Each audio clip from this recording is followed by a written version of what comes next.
On June 13, 2022, Rheinmetall revealed its new KF-51 Panther main battle tank at Eurosatory 2022 in Paris. The latest member of Rheinmetall's family of tracked vehicles, the KF-51 Panther is designed to be a game-changer on the battlefields of the future.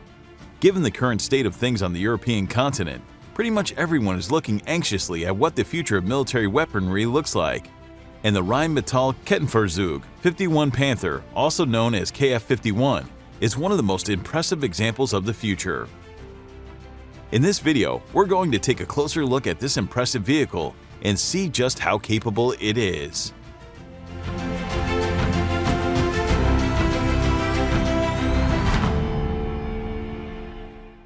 Rheinmetall was founded in 1889 as Rheinische Metallwaren. Today, as an integrated technology group, Rheinmetall AG stands for a solid company that operates successfully internationally and is active in various markets with an innovative range of products and services. As a renowned development partner and direct supplier to the global automotive industry and a leading international systems provider for security technology, Rheinmetall draws on its high level of expertise in its basic technologies to address long megatrends, identify viable new markets with high growth potential, and develop innovative solutions for a safe and livable future. The focus on sustainability is an integral part of Rheinmetall's strategy. With tank warfare very much back on the agenda as the war in Ukraine rages on, Germany's Rheinmetall could not have chosen a better time to unveil its first new battle tank, KF-51 Panther, a successor to the Leopard and Leopard 2 of the Cold War era, with a name recalling the Nazi-era Panzerkampfwagen V Panther that served from 1943. The KF-51 Panther is the first of a new main battle tank family. In the near future, there will be further innovations that support environmentally friendly peacetime operations and further optimization in terms of automation and effectiveness. This main battle tank concept sets new standards in all areas: lethality, protection, reconnaissance, networking, and mobility. Rheinmetall began the development of major subsystems related to the Panther in 2016, with system-level design commencing in 2018. The Panther has been developed as a private venture by Rheinmetall to demonstrate the potential for increasing the lethality, mobility, survivability, and networking capabilities of main battle tanks without incurring a significant increase in weight. To reduce the weight of the Leopard 2A4 platform on which the development vehicle is based, Rheinmetall prioritized active over passive protection. Rheinmetall stated in June 2022 that it believed that the Panther could be ready for serial production within 30 months. All weapon systems are connected to the commander's and gunner's optics and the fire control computer via the fully digitalized NATO generic vehicle architecture. This enables both a hunter-killer and a killer-killer function, and thus instantaneous target engagement, in the future also supported by artificial intelligence. With its main armament, the 130mm Rheinmetall Future gun system, the KF-51 Panther offers superior firepower against all current and foreseeable mechanized targets. In addition, further armament options are available to provide concentrated firepower for long-range strikes and against multiple targets. The Rheinmetall Future gun system consists of a 130mm smoothbore gun and a fully automatic ammunition handling system. The autoloader holds 20 ready rounds, compared to the current 120mm systems. The Future gun system delivers over 50% greater effectiveness at significantly longer ranges of engagement. A 12.7mm coaxial machine gun complements the main weapon. Several options for the integration of remotely controlled weapon stations offers flexibility for proximity and drone defense.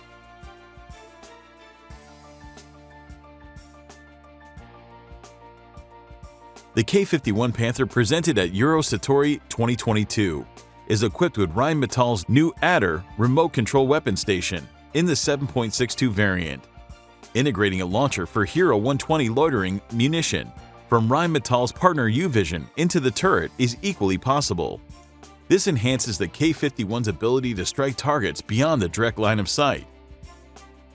The Panther is a fully integrated, comprehensive, weight-optimized protection concept, incorporating active, reactive, and passive protection technologies. Without a doubt, the concept's most compelling feature is its active protection against kinetic energy threats. It increases the level of protection without compromising the weight of the system. With the lessons already learned from the war in Ukraine in terms of vulnerability of tanks to top attacks, Rheinmetall's Top Attack Protection System wards off threats from above, while the fast-acting Rosy Smoke Obscurance Systems conceals the K-51 from enemy observation. The K-51 Panther features an innovative operating concept. It is basically designed for a three-person crew, the commander and gunner in the turret and the driver in the chassis. Thanks to the Panoramic Stabilized Electro-Optical Sighting System sensor, an EMES main combat aiming device, the commander and gunner are both able to observe and engage targets independently of each other, both day and night. In addition, via display in the fighting compartment, the crew has a 360-degree round-the-clock view of the vehicle's surroundings. Integrated unmanned aerial reconnaissance systems enhance the crew's situational awareness in built-up areas and in the immediate vicinity of the vehicle. The K-51 Panther builds on the mobility concept of the Leopard 2. With an operational weight of just 59 tons, it delivers far greater mobility than current systems and has a maximum operating range of around 500 kilometers.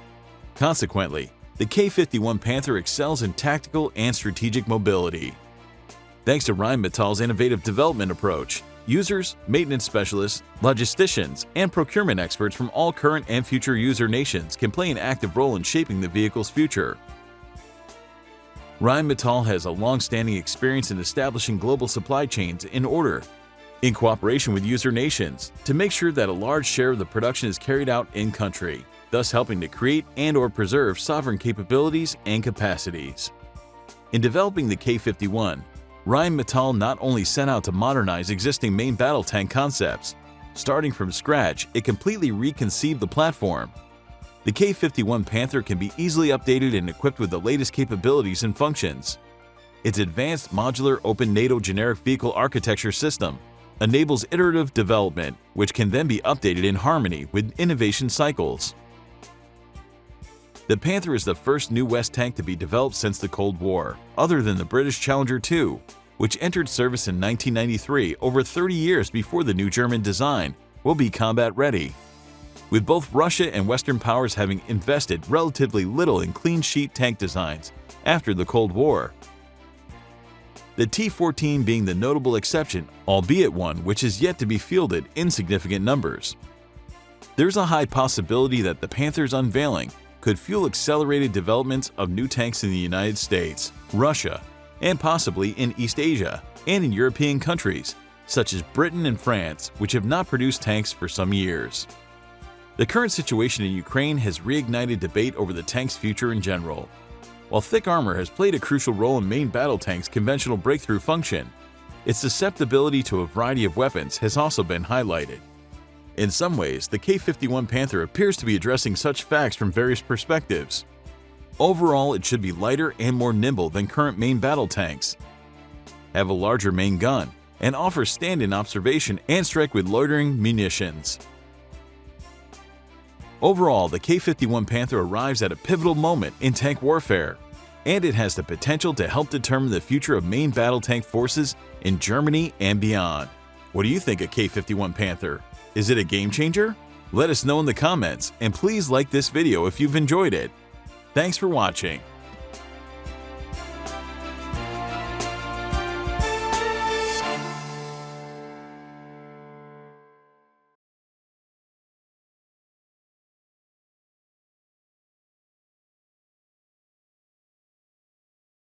The effectiveness of a tank is determined by a balance between its protection, firepower, and mobility. Known as the Iron Trinity, the design of all tanks must achieve a balance between these fundamental characteristics. The Challenger II main battle tank prioritizes firepower and protection. These world-beating technologies make the tank slightly slower than some of its opponents, but the accuracy and lethality of the Challenger II offset their higher speeds. In this video, we are going to take a closer look at those technologies behind the Challenger 2 tank and see exactly what it is capable of.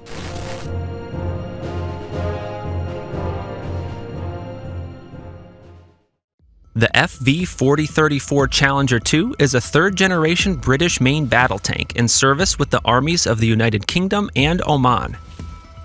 It was designed and built by the British company Vickers Defence Systems, now known as BAE Systems Land and Armaments. This tank was developed as a private venture to replace the previous Chieftain main battle tank and is a further development of the Challenger 1. The Challenger 2 is the British Army's main battle tank, which entered service in 1998. One of its strengths lies in its ability to shock the enemy under pressure by a rapid and fully committed advance, causing them to break and retreat. This form of maneuver has been present on the battlefield for centuries and was previously the role of horse-mounted cavalry. The industrialization of warfare and the need for greater protection on an increasingly lethal battlefield makes the tank an essential part of the modern army. The mere presence of a tank on the battlefield, or even the suspicion of one, can significantly boost the morale of its troops, while simultaneously undermining that of the enemy in both offensive and defensive situations. Although the hull and automotive parts of the Challenger 2 are based upon that of its predecessor, Challenger 1, the new tank incorporates over 150 improvements, which have achieved substantially increased reliability and ease of maintenance. This tank is one of the most protected tanks in the world. It provides a very high level of protection against direct fire weapons. The design of Challenger 2 has given emphasis to crew safety and tank survivability. The tank has a crew of 4, with a driver located at the center front of the hull, and the 3 crew members in the turret with the commander seated on the right, the gunner forward and below the commander, and the loader on the left side. The turret is protected with second-generation Chobham armor, also known as Dorchester, which provides increased resistance to penetration by anti-tank weapons. The tank is also protected against nuclear, biological, and chemical warfare by an NBC protection system with full overpressure filtered air located in the turret bustle. The commander has a roof-mounted Sagem stabilized sight, which is similar to that installed on the French Giat Industries Leclerc mobile battle tank. It gives full 360-degree capability without having to move the head. This has a magnification of 3.2 and 10.5 times in the day mode and also has a laser rangefinder. The main armament of the Challenger 2 consists of a 120mm 55 caliber long rifled tank gun designated the L30A1, fitted with a thermal sleeve, fume extractor, and muzzle reference system. This gun is capable of firing a wide variety of standard NATO 120mm tank munitions. The gun is loaded manually and has an effective range of fire with armor-piercing rounds of over 3,000 meters. The Challenger gun claims the longest distance tank kill in history. During the Gulf War, it defeated an Iraqi tank at a range of 4 kilometers. Mounted coaxially, to the left of the main armament, is the ATK Gun Systems Company 7.62mm chain gun, which is already in service with the British Army, and installed in the now Alvis Vickers Warrior mechanized combat vehicle. Mounted on either side of the turret front is a bank of 5 66mm Thales AFV Systems electrically operated smoke grenade dischargers that cover the forward arc of the vehicle. One more 7.62mm machine gun can be found mounted on the loader hatch. The Challenger 2 has a 12-cylinder, 1,200 horsepower Perkins Caterpillar CV12 diesel engine and a David Brown TN54 gearbox with 6 forward and 2 reverse gears. The vehicle is suspended on top of a hydropneumatic suspension system of second-generation Hydrogus development. The tank has 6 aluminum road wheels and the drive sprocket at the rear, idler at the front, and 2 track return rollers on either side. The upper part of the track is covered by conventional aluminum skirts. The maximum speed by road is 59 km per hour and 40 km per hour cross-country. Thanks to a fuel capacity of 1,592 liters, Its maximal operational range is given as 450 kilometers by road and 250 kilometers cross-country on internal fuel only. It could also receive rear external fuel drums for a 550 kilometer range. This tank weighs in at 62,200 kilograms, and despite the increase of weight to its predecessor, it has similar cross-country performance. Currently, a squadron of Challenger 2 tanks is deployed in Estonia, where they have a leading role in NATO's enhanced forward presence in the Baltic states. This deployment seeks to enhance Euro-Atlantic security, reassure the Allies, and deter the adversaries. The Challenger 2 entered service in 1998, and the last was delivered in 2002, and it is expected to remain in service until 2035. However, a 2001 British military document stated there was no intent to replace the Challenger 2 in the absence of foreseeable conventional threats in the future. The evolution process consists of today in improving the digital warfare capability and awareness, with better communications with other components in the field. Due to the rapid progress in digital storage, this equipment, thanks to modularity, can be changed on a regular basis. Another improvement concerns the nuclear, biological, and chemical system, with a regenerative system, complete with a roof-mounted remote-controlled general-purpose machine gun and additional cameras. In 2008, there was the Capability Sustainment Program, which attempted to have all programs fused into one, including later the Challenger 2 Life Extension Program. In March 2021, the British Army announced plans to upgrade 148 Challenger 2s under the Life Extension Program.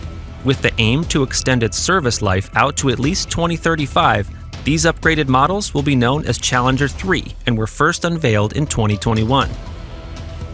Following Britain's exit from the European Union, early in 2021, the UK entered talks to be allowed into the European Main Battle Tank project as an observer. This may have a bearing on future replacement of the Challenger 3. What are your thoughts on the Challenger 2?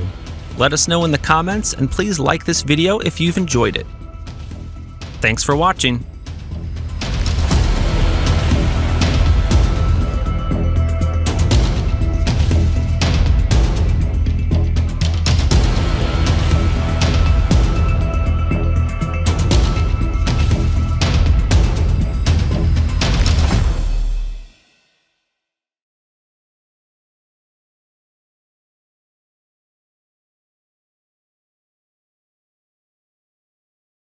For more than 40 years, the Leopard 2 main battle tank has been the main weapon system of the German Panzertruppe, or armored forces.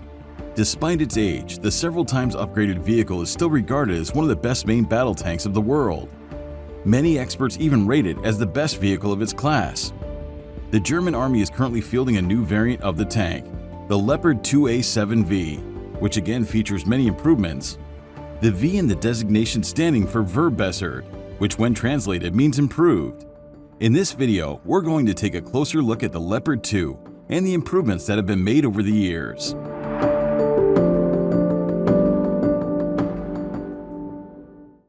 The Leopard 2 main battle tank was developed by Krauss-Maffei, now Krauss-Maffei-Wegmann, back in the 1970s, just a couple years after the previous Leopard 1 entered service.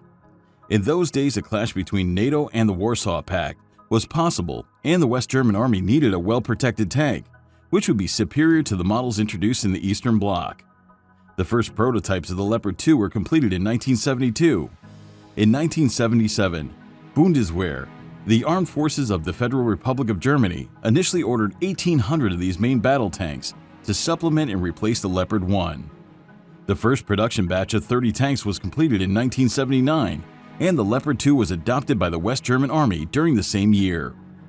At the same time of its introduction, it was a very advanced and successful design, and by 1993, the German Army operated a total of 2,155 of these main battle tanks.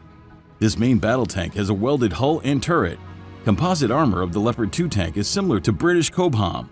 It offers good protection against armor-piercing rounds and anti-tank guided weapons. Ready-to-use ammunition is stowed in a separate compartment in the turret bustle with blowout panels. This improves survivability of the crew. The tank is fitted with a nuclear, biological, chemical protection system and automatic fire suppression systems. The Leopard 2 main battle tank is armed with a fully stabilized Rheinmetall 120mm L44 smoothbore gun. The vehicle carries 42 rounds for the main gun. 15 ready-to-use rounds are stored in the turret bustle, while the rest are stored in the front of the hull by the driver. The tank normally uses two main types of ammunition: armor-piercing rounds and multi-purpose rounds. Germans estimated that their Leopard 2 tanks could penetrate the frontal armor of the Soviet T-72 tank at a range of 2,000 meters, and frontal armor of the T-62 tank at a range of over 4,000 meters. The multi-purpose round is effective against both soft and hard targets. The gun of the Leopard 2 tank proved to be very accurate. Secondary armor consists of two 7.62mm machine guns. One of them is coaxial, and the other is mounted on the top of the roof. The Leopard 2 has a crew of 4, including commander, gunner, loader, and driver. The tank is motorized with an MTU MB873 KA501 liquid-cooled V12 twin-turbo diesel engine, developing 1,479 horsepower, coupled to a Rank HSWL 354 transmission with 4 forward and 2 reverse gears, with a torque converter, and is completely automatic. With the driver selecting the range, the torsion bar suspension consists of each side of 7 dual rubber-tired road wheels, with the idler at the front, the drive sprocket at the rear, and 4 track support rollers. The Leopard 2 can run at a maximum road speed of 72 km per hour, with a cruising range of 550 km. It can also be fitted with a deep wading kit. After preparation, it can ford water obstacles up to 4 meters deep. Over the years, the Leopard 2 has seen many improvements. The Leopard 2A1 saw minor modifications and the installation of the gunner's thermal sight. Deliveries of the 2A1 model started in March 1982 and ended in November 1983. The two most notable changes were the modifications of the ammunition racks to be identical to those in the M1A1 Abrams, and redesigned fuel filters that reduce refueling time. The designation Leopard 2A2 was given to upgraded vehicles of the first batch of Leopard 2s. This modernization gradually replaced the original PZB-200 sights in the first batch, with thermal sights as they became available. The Leopard 2A3 saw minor changes, including the addition of digital radio sets. The most widespread version of the Leopard 2 family, the 2A4 models, included more substantial changes, including a new automated fire and explosion suppression system, an all-digital fire control system able to handle new ammunition types, and an improved turret with more armor. Production of this version commenced in 1985 and ceased in 1992. All previous models were upgraded to this standard. The Leopard 2A5 is a radically improved version. It has significantly improved armor protection compared with its predecessor. The turret is fitted with a wedge-shaped add-on modular armor. Add-on modular armor panels were also fitted at the front of the hull, meaning any damaged armor modules can be easily replaced in field conditions. New side skirts were also fitted, as well as the interior of the tank being lined to prevent spalling. The main armament of the Leopard 2A5 is identical to the Leopard 2A4, which consists of one 120mm L44 smoothbore gun. The only change was the replacement of the gun's recoil brakes with a more powerful model. The commander's sight was moved to a new position behind the hatch, and it received an independent channel. The gunner's sight was moved to the turret roof as opposed to the cavity in the front armor in the previous models. Turret control went all electric, increasing reliability and crew safety, as well as weight savings. The Leopard 2A6 is yet another radically improved version of this incredible tank. The development of the L55 gun, a more powerful, longer version of the main armament, and newly developed types of ammunition provide better penetrating power and permit target engagement at longer ranges, thereby underlying the position of the Leopard 2 as the pacemaker of tank technology. Armor protection was also improved. It is protected by composite armor of new generation and has external modular armor. The Leopard 2A6 has a hunter-killer engagement capability. The commander uses a panoramic sight to search for targets. Once the target is selected, the gun is laid on the target automatically, and the gunner completes the aiming and firing process. During that time, the commander looks for the next target. Such an engagement method allows the operatives to acquire and engage targets faster. Currently, it is present on most main battle tanks. The Leopard 2A7 is a modernized version of the 2A6 main battle tank.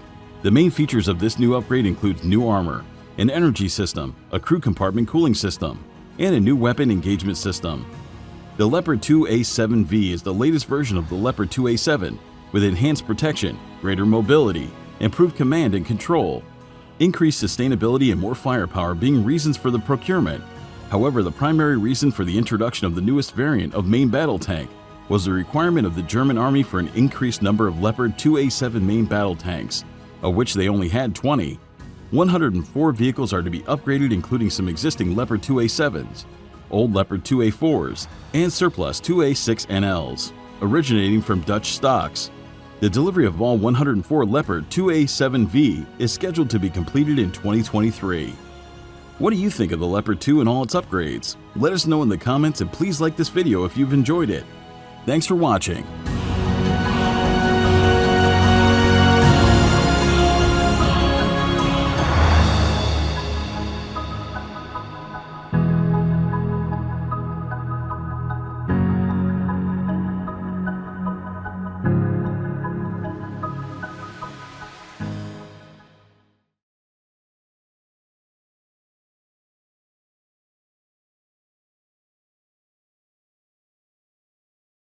Main battle tanks are key military weapons as they provide direct fire and durability on the battlefield. Today, it's common to see military units that consist of main battle tanks only, as these weapons are advanced enough to perform operations without other units. In recent years, their impressive development led to awesome machines with very powerful armor and high-tech systems. The M1 Abrams family of main battle tanks, which entered service in 1980, is America's contribution of such weapons. Over the years, there have been extensive improvements to this incredible machine, and it still serves as the main battle tank of the United States Army. In this video, we're going to take a look at how it all started and how it has improved.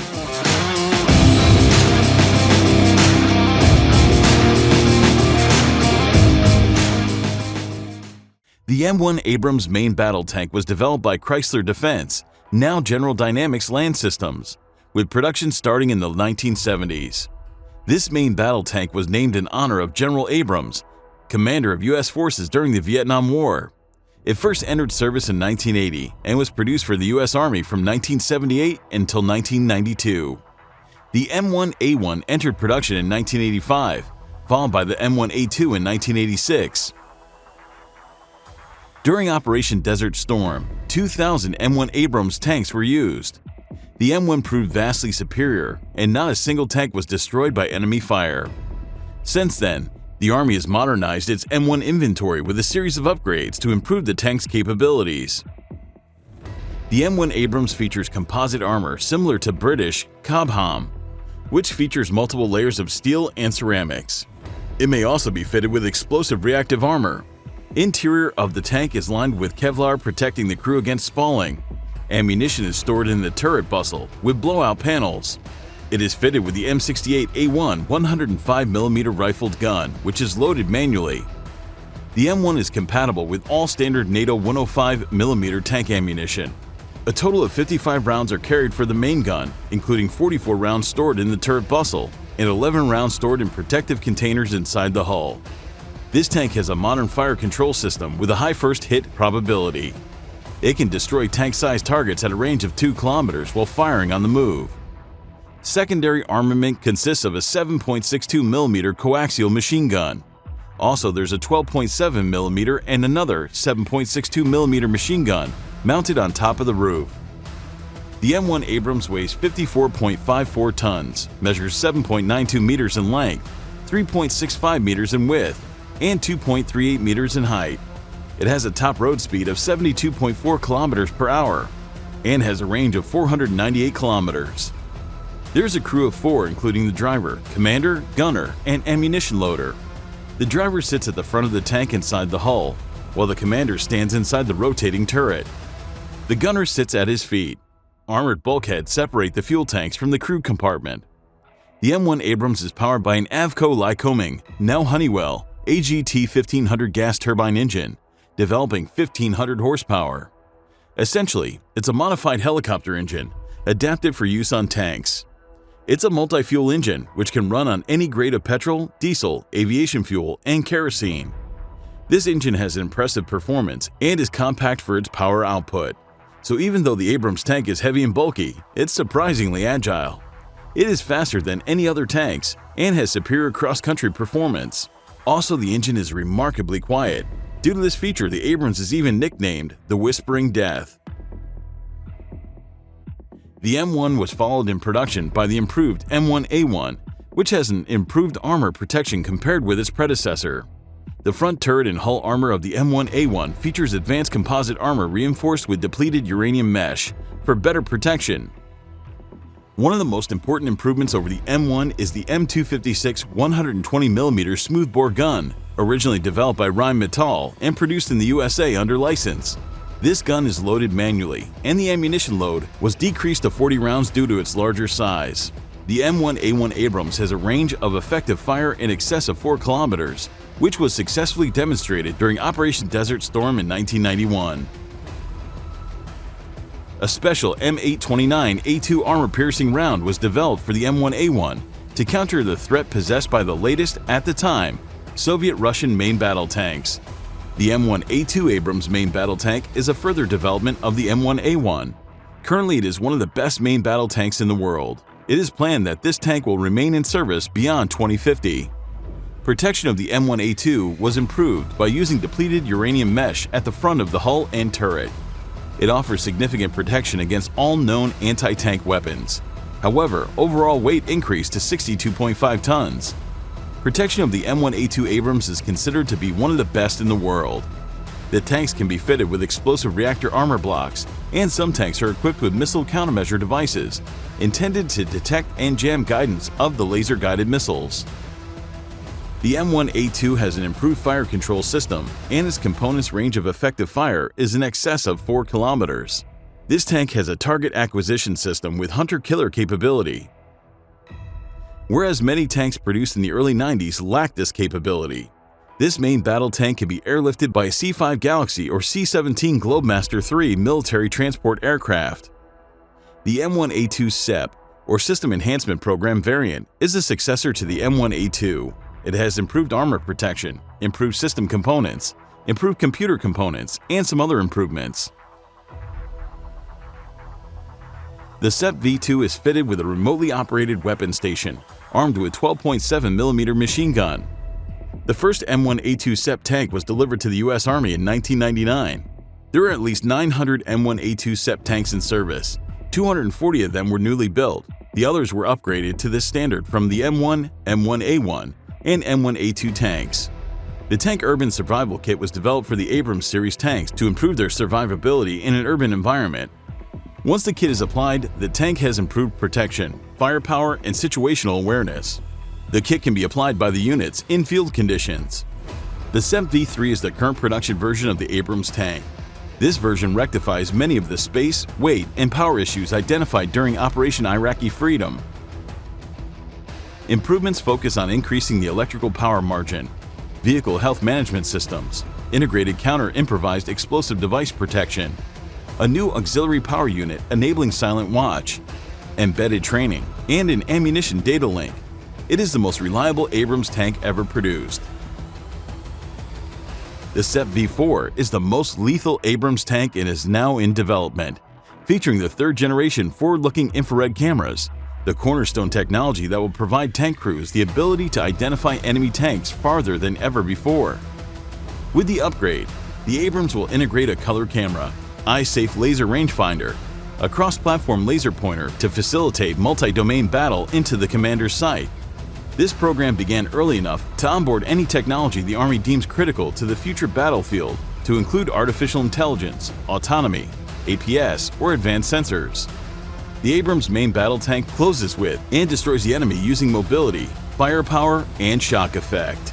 It is a full-tracked, low-profile land combat assault weapon, enabling expeditionary warfighters to dominate their adversaries through lethal firepower, unparalleled survivability, and audacious maneuver. This tank sends a clear message to those who oppose the United States as to the resolve, capability, and might of the US Army. What do you think of the insane power of the Abrams? Let us know in the comments, and please like this video if you've enjoyed it. Thanks for watching.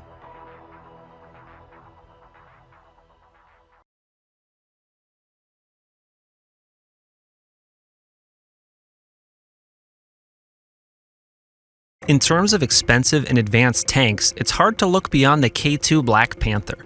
South Korea's primary armored vehicle has been an essential recent addition into its arsenal. Constant tensions with its rival north of the border mean that the K2 is a useful asset to have in reserve should any issues show themselves. There is an argument to be made that this is the best tank in the world, so let's take a closer look and find out.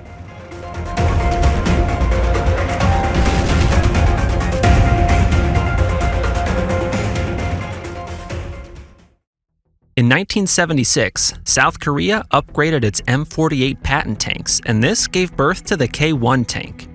These were essentially copies of the M1 Abrams, the USA's flagship tank. Because of this, Korea was unable to export these tanks to other nations. This was one of three main reasons why a new tank needed to be added in order to replace the K1 and the K1A1 models. The other reasons were that the South Korean-owned M48A3K and the M48A5K US-based tanks were older designs and needed to be replaced with a new model. The final reason was to keep up with ever-changing modern methods of warfare. This tactic is known as three-dimensional high-speed maneuver warfare with network-centric warfare. This essentially meant that firepower, defense, or mobility were to be compromised for command and control. This was to be the first South Korean tank that would be built exclusively in the country and become its indigenous flagship model. Development started in 1995. The first prototype was revealed in 2007. After testing, the initial contract for 100 tanks was signed in 2014. This was worth $820 million. 2 years later, the tanks would enter service. The requirement was then upped to 300 tanks total. The eventual requirement to be able to phase out previous models is over 600 K2 tanks. One of the main advantages of the build was the ability to export the machine as it was completely South Korean owned. This has paid off as Poland bought 980 K2 tanks in 2022, which were delivered in that same year. As it's a relatively new tank in the world of the military, it's thought that the K2 is one of the most advanced tanks in the world, if not the most advanced. It overtook the Japanese Type 90 MBT as the most expensive tank in the world at $8.5 million. The tank is extremely hardy. This is due to its modular composite armor and explosive reactive armor blocks. There have been claims that front armor can tolerate direct hits from 120mm tank rounds fired from L-55 guns. The K2 is also completed with an active protection system and countermeasures system. On top of this, the tank features a nuclear, biological, and chemical protection system. The layout of the Black Panther is orthodox, with the driver's compartment at the front, fighting compartment in the middle, and engine and transmission at the rear. The K2 has a crew of 3 with a driver at the front of the hull with the commander and a gunner sitting in the turret. Systems protection of the tank includes a millimeter band radar system mounted on the turret, which is used as a missile approach warning system. The tank's computer is capable of triangulating incoming projectiles, then immediately warning the vehicle crew while firing off visual and infrared screening smoke grenades. These can effectively block optical, infrared, and radar signatures. The Black Panther also has a radar warning receiver and radar jammer for further protection. On top of this, the tank also has 4 all-bearing laser warning receivers to let the crew know should the vehicle become painted. The computer also has the capability to fire off grenades in the direction that the beam is coming from. To power the tank, the K2 previously used an MT-833 diesel engine from Tognum, but later versions use a license-built German MTU-883 diesel engine and a Renk transmission system. This contributes a massive 1,500 horsepower to shift the vehicle. The transmission is fully automatic and features 5 forward and 3 reverse gears. All of this contributes to a maximum speed of 43 miles per hour on surface roads while being able to maintain speeds up around 30 miles per hour in off-road conditions. This might not sound too quick, but for a tank weighing in at 55 tons, this is an impressive speed. It can also accelerate from 0 to 20 miles per hour within 7 seconds. Its engine power and design helps it to climb 60-degree slopes and vertical obstacles up to 1.3 meters in height. Suspension of the tank comes courtesy of 6 dual rubber-tired road wheels, track return rollers with a drive sprocket at the rear, and idler at the front. For protection, the upper part of the suspension is covered by an armored skirt. The K2 is armed with a CN08 120mm L55 smoothbore gun. This gun is a German Rheinmetall designed weapon but is licensed produced in South Korea. The gun features an automatic loader, which is similar to that used on the French Leclerc main battle tank. It is mounted in the turret bustle with blowout panels. The advanced nature of the weapon means it can automatically identify, select, and load the required type of ammunition by using revolving mechanisms. The maximum rate of fire from the weapon is 15 rounds per minute, though in actual combat conditions, this rate of fire is significantly lower. In total, 16 rounds are stored in the autoloader and the remaining 24 rounds are stored inside the hull. The 120mm gun also has the capability to fire a variety of munitions. All standard NATO tank rounds can be fired from the K2. It is also capable of firing new Korean Smart Top attack munition rounds. These are smart target activated fire and forget projectiles which differ from anti-tank guided missiles. The KSTAM has its own guidance system, which is helped by 4 stabilizing fins. At the final stage of its life cycle, a parachute will deploy to slow its fall and accurately destroy its target. This principle is similar to mortar-launched anti-tank munitions. The Black Panther also has the ability to fire KSTAM munitions from behind the cover. This munition has a maximum effective range of 8 kilometers. The secondary armament on the Black Panther includes a coaxial 7.62mm machine gun and a K6 12.7mm heavy machine gun mounted on top of the tank. Both of these machine guns have an impressive ammunition load. Like the other weaponry on the vehicle, the K6 heavy machine gun has an automatic system. This system is able to identify friendly troops from the enemy. Other features of the tank include a deep wading kit. This enables the vehicle to cross rivers and other water obstacles of up to 4.2 meters deep. South Korea's previous tanks were unable to do this. The K2 Black Panther represents the very cutting edge of tank technology. It was designed to be future-proof and take the emphasis away from the typical strengths you'd associate with a tank. It could be seen as one of the world's first smart tanks. Everything on this vehicle is designed to engage the enemy in an intelligent way while minimizing damage and impact to friendly troops. The K2 is a symbol of things to come on the battlefield, but as for the present, it's one of the most advanced and expensive tanks that military money can buy. What do you think about the K2? Let us know in the comments, and please like this video if you've enjoyed it. Thanks for watching.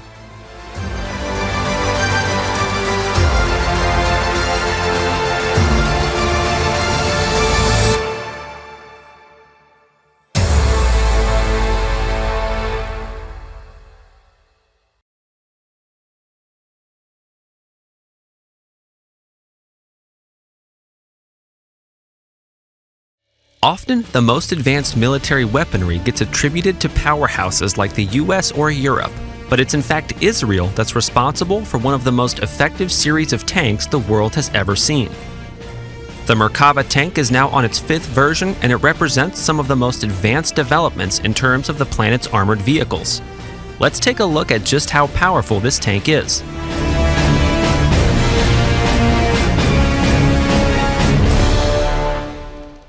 Until the early 70s, Israel used to use tanks that were imported from other nations like the US and the UK.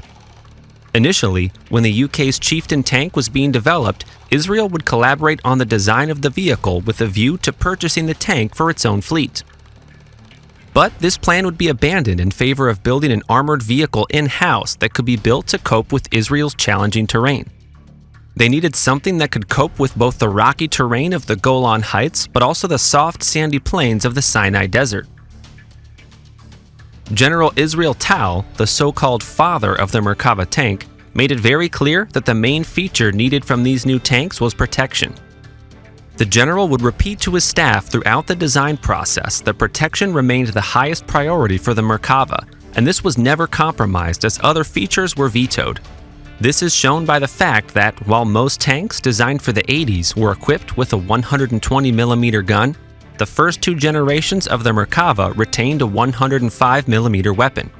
Protection instead was number one ahead of a larger gun. All of the Merkava range tanks from the prototype to the Mark IV share a similar chassis, automotive system, and turret design. The differences come from the requirement priorities between mobility and firepower. The first design, which became the Merkava Mark I, showcased the basic design. It had a triangular flat turret with typical armor protection cells installed on both sides of the gun. The engine was forward-mounted, which allowed the rear to have an access hatch, stores, and flexible reconfiguration options. 9 years of development were needed to eventually deliver the first iteration of the Merkava to the Israel Defense Forces. The Mark I used a Teledyne Continental AVDS 1790 6A diesel engine, which delivered 908 horsepower. At 60 tons, it was slow, but remember that protection was the priority, not mobility. The ammunition for the 105mm gun was stored in special protected containers which held 4 rounds. The gun is loaded via a rear hatch. The tank had the capacity to carry up to 62 various rounds, including APFSDS, heat, HE frag, and smoke rounds. For additional protection, there was a 7.62mm machine gun, as well as 2 more 7.62mm machine guns on top of the roof.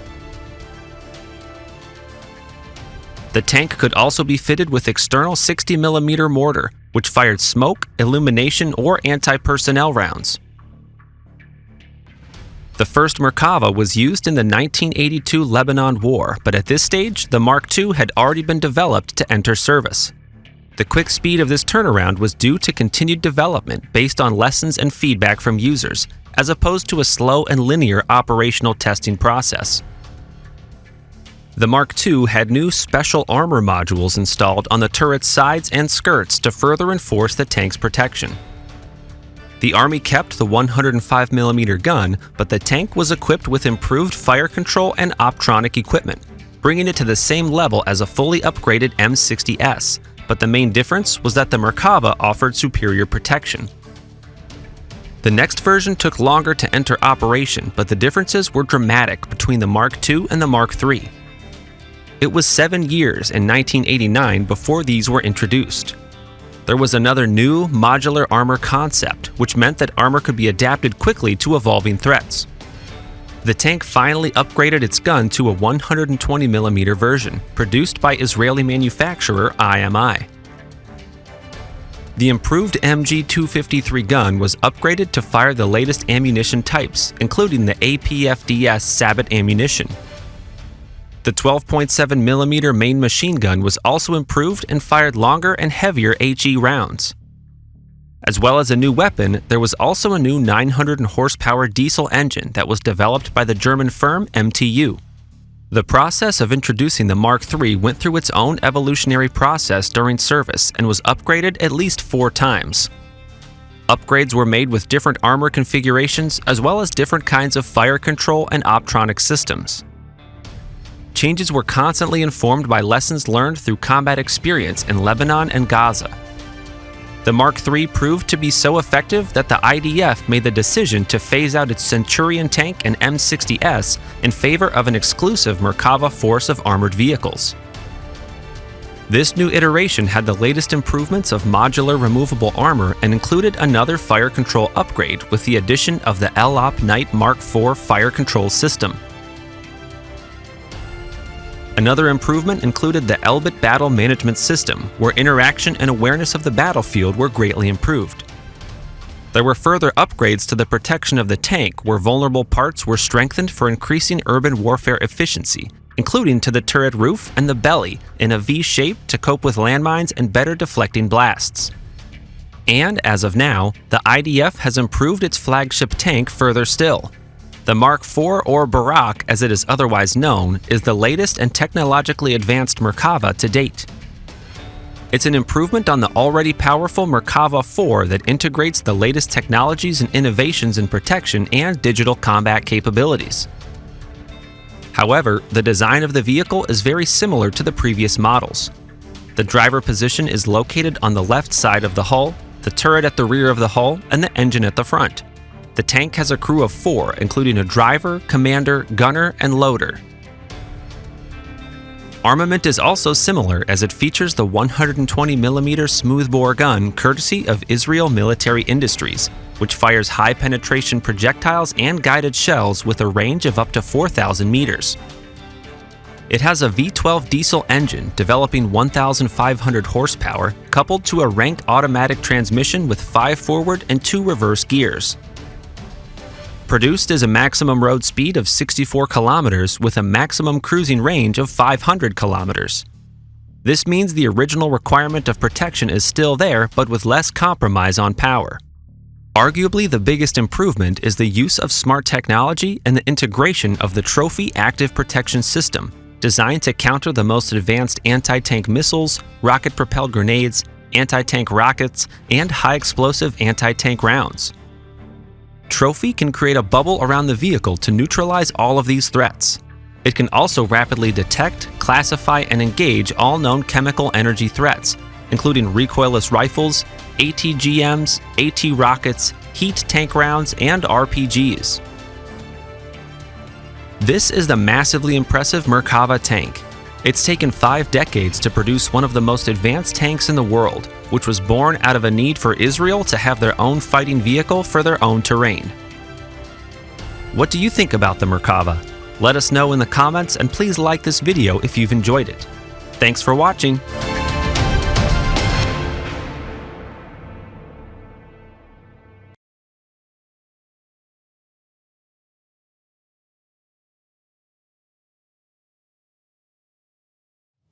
The US-built M1 Abrams tank and the German Leopard 2 are set to become instrumental in the Ukraine conflict. Both nations have pledged these vehicles to help with the effort against Russian advances. Both are very similar tanks and will be a massive asset to the Ukrainian military. Although they are similar, they also have some big differences as well. Today, we're going to compare the two and decide which one is the best.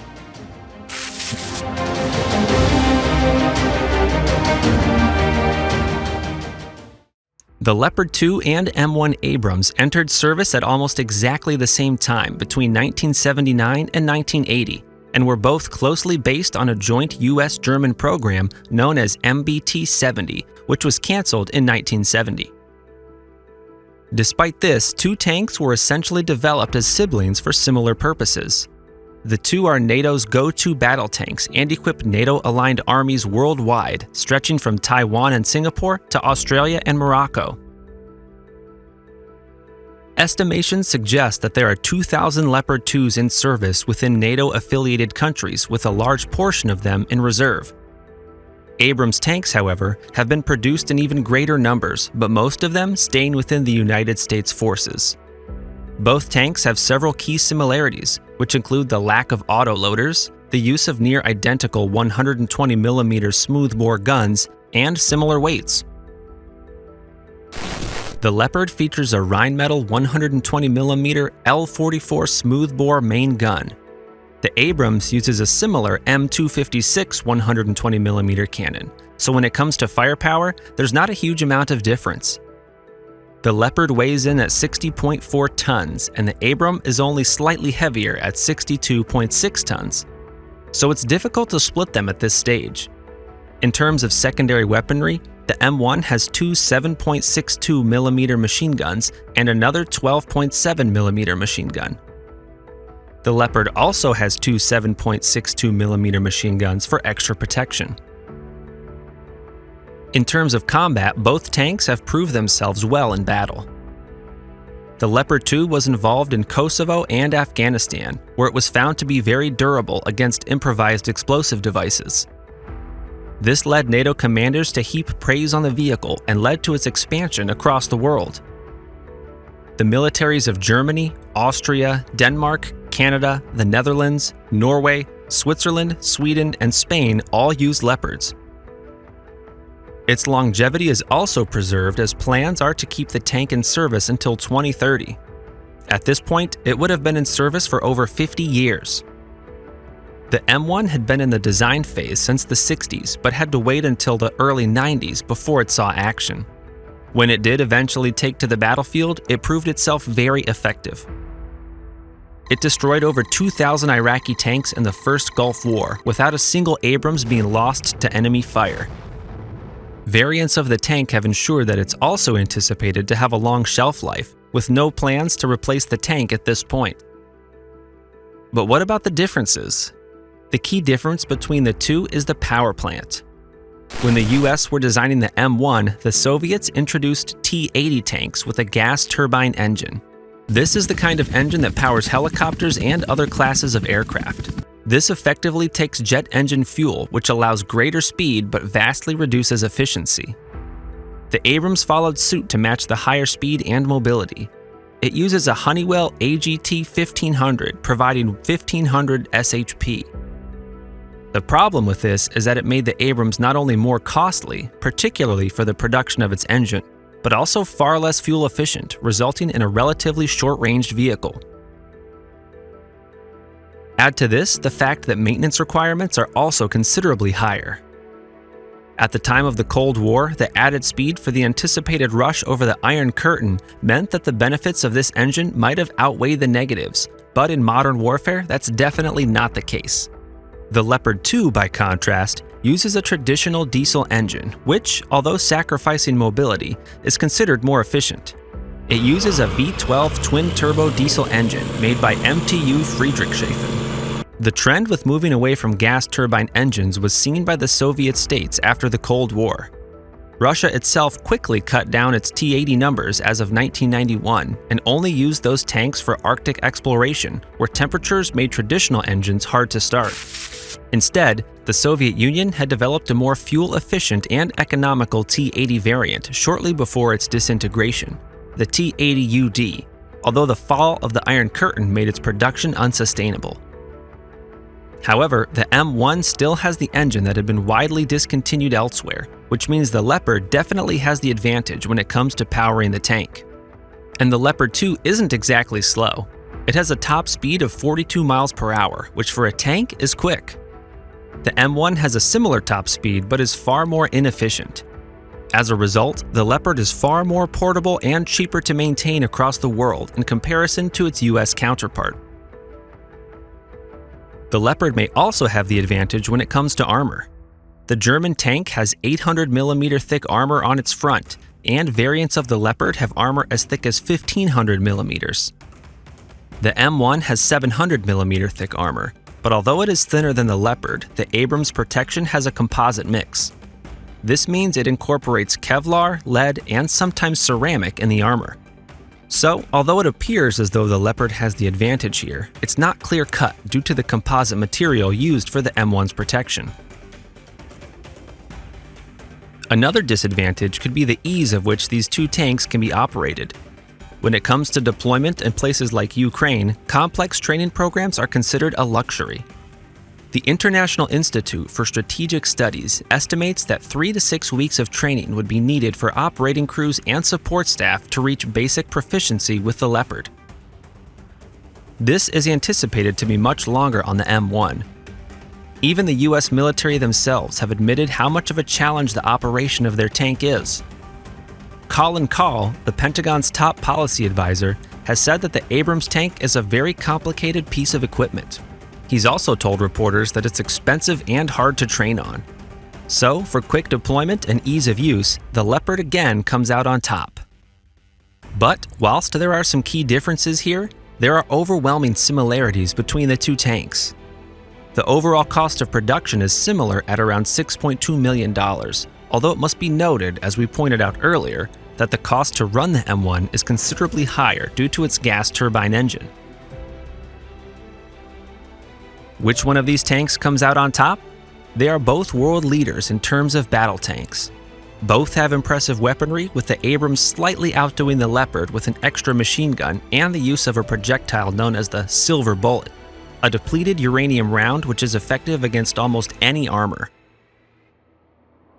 It could also be argued that the Abrams, with its impressive track record and composite armor, could have the protection advantage as well. However, this is up for debate as the Leopard has its own impressive armor. Despite these potential advantages with the M1, the Leopard wins out here with its more impressive power plant, delivering similar, if not quicker speeds to its counterpart. This power plant allows the tank to be more widely distributed worldwide and also to be operated with less training. Because of this, the Leopard needs to come out as the winner. But saying that, this isn't to discredit the M1 Abrams, which itself is a very impressive tank as shown by its flawless service in the field so far. For this video, however, it's the Leopard that is the better tank. What do you think about these tanks? Let us know in the comments, and please like this video if you've enjoyed it. If you want to see more videos like this one, then subscribe to Spotlight for more. Thanks for watching.